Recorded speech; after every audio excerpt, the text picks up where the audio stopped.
जो कि जंगल में रहने वाली आदिवासी आदमी की कहानी है और उसकी पीड़ा की कहानी है, उसके संघर्ष की कहानी है, उसके मन की कहानी है, उसके परिवार की कहानी है। ये हमारे लिए महत्वपूर्ण है कि हम पटना को इसे जरूर लेके आए और पटना के लोगों से अपील करने आए कि आग्रह करने आए कि आप इस फिल्म को देखिए और इसको जितना ज्यादा हो सके आगे बढ़ाइए, फैलाइए, क्योंकि ये हम सब की कहानी है। ये जो गांव में रहते हैं वो लोगों की कहानी है। ये लोग जो सिस्टम के मारे हुए लोग हैं उनकी कहानी है। जो लोग कहीं न कहीं एक सहारा तलाश कर रहे हैं अपनी जिंदगी में, एक रक्षक तलाश कर रहे हैं, ये उनकी कहानी है। ये दसरू मेरे कैरेक्टर का नाम है। वो अपने 3 महीने की बच्ची को मुंबई से लेकर झारखंड की तरफ भाग रहा होता है, वापस जंगल की तरफ। ये उसकी कहानी है। तो आप लोगों से आग्रह है कि हमारे जितने भी मीडिया के भाई बंधु हैं सब लोग इस फिल्म को देखें और इस फिल्म को आगे बढ़ाएं ताकि ज्यादा से ज्यादा लोग इस फिल्म को देख पाए।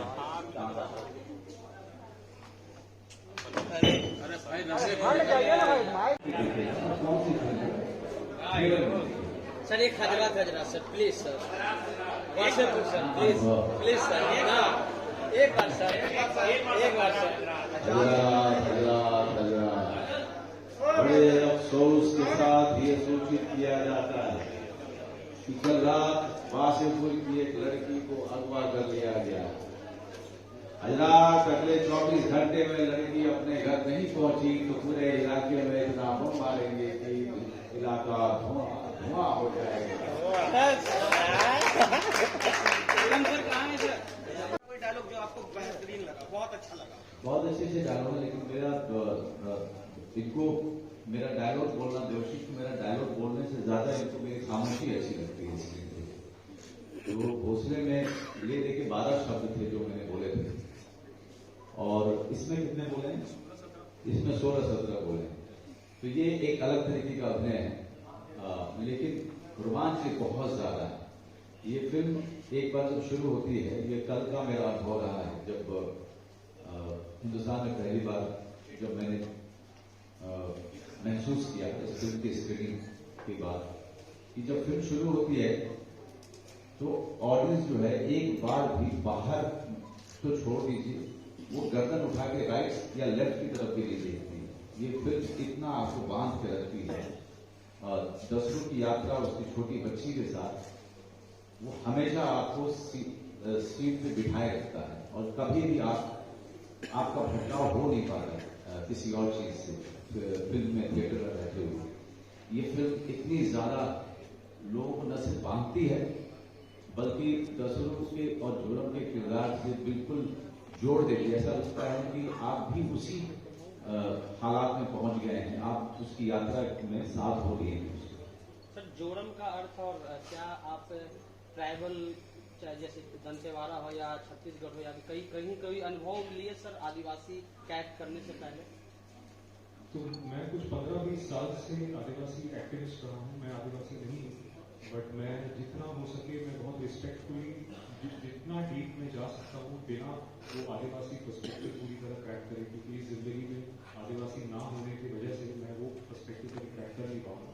बट मैं छत्तीसगढ़, दंतेवाड़ा, उड़ीसा, नॉर्थ आंध्रा, झारखंड, बंगाल, मैंने सब ट्रैवल किया 15-20 साल। मैंने कई कहानियां लिखी हैं, एक नॉवल लिखा है, बहुत सारी शॉर्ट फिल्म बनाई है। मेरी पहली फिल्म कुंगा भी इसी मुद्दे पे थी। तो ये 20 साल का एक रिसर्च समझो या एक जर्नी समझो जिसका रिजल्ट अल्टीमेटली उंगा है।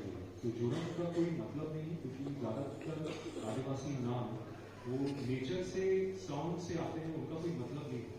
बट जोरम उस छोटी बच्ची का नाम एक मेटाफर है उस लेगेसी का कि हम आने वाले पुरुषों के लिए क्या छोड़ के जा रहे हैं, या छोड़ के जा रहे हैं। हम जंगल, पेड़, नदी इतना प्रदूषित करते हैं कि क्या हमारे आने वाली पीढ़ी को कुछ भी हासिल होगा। तो एक लेगेसी के तौर पे ये नाम को हमने मेटाफर की तरह यूज किया। सर जब पहली बार आप सर को जोड़म की कहानी बता रहे थे, तो पहला एक्सपीरियंस क्या था इनका, मतलब पहली बार उनका क्या रिएक्शन था?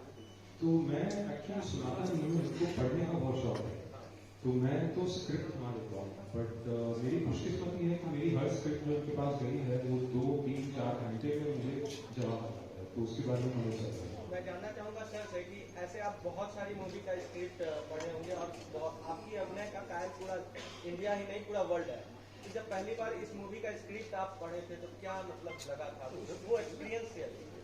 मुझे बड़े कमाल इसमें जो छोटी बच्ची और दसरों के बीच में एक बहुत कमाल की केमिस्ट्री मुझे लगी।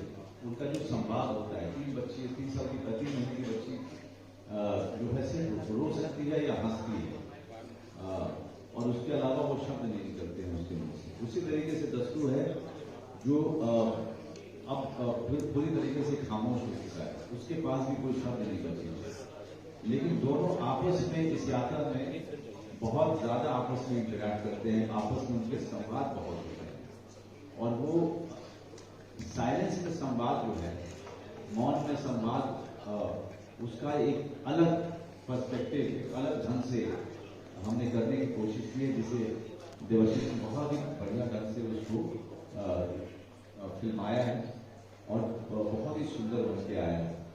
आशा करता हूँ कि आप लोग जो हैं, शाम को फिल्म दिखाई जा रही है, आप में से कुछ लोग वहाँ मौजूद रहेंगे, क्योंकि अगर आप फिल्म देखेंगे तो बहुत सारे सवालों का जवाब जो मैं दे रहा हूँ शायद आपको वो उतने अच्छे से समझ नहीं आए, लेकिन आपके सारे प्रश्नों का उत्तर विस्तृत रूप में आपको देखने के बाद वो सारे उत्तर न सिर्फ मिलेंगे, बल्कि आपको एक पूरी की पूरी जो जर्नी है दसरू की, वो बहुत गहरे तक समझ पाएंगे।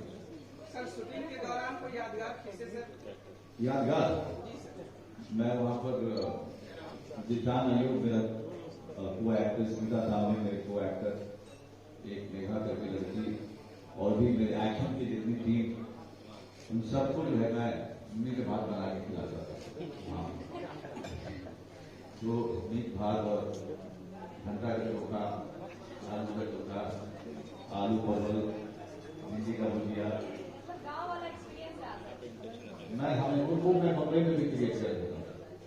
जब मुझे गांव की बहुत याद आती है तो ये सारे खाने बनाता हूँ, तो गांव की यादों को खाने के साथ पूरा किया जाता है।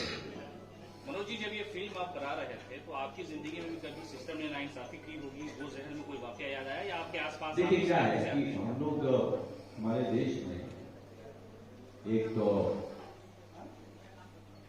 कमाल की बात है कि